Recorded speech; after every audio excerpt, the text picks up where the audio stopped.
Gabriela Silang.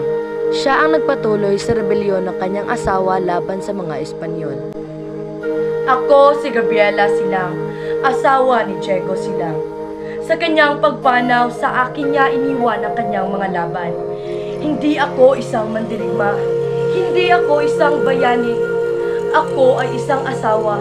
Isang babae na nagmamahal sa kanyang asawa at sa kanyang bayan. Ngunit sa kanyang pagkawala, natutunan kong maging matapang. Natutunan kong lumaban. Kahit na ang aking asawa ay wala na, ang kanyang mga pangarap at mga laban ay buhay sa aking puso.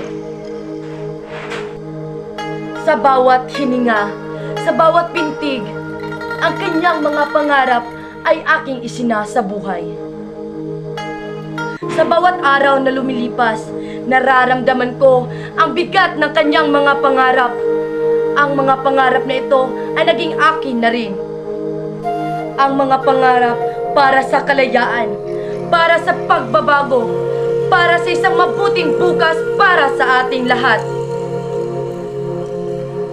Ako ay lumalaban hindi lamang para sa aking sarili, kundi para sa ating lahat. Ako ay lumalaban para sa kalayaan, para sa pagkakapantay-pantay, para sa katarungan. Ang bawat sugat, ang bawat sakit, ang bawat pagod, lahat ng ito ay nagbibigay ng lakas sa akin. Ang bawat pagkabigo, ang bawat pagsubok, lahat ng ito ay napapatibay sa aking paninindigan.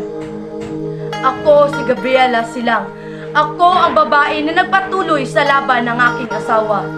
Ako ang babae na hindi sumusuko. Ako ang babae na lumalaban para sa ating kalayaan. Mabuhay!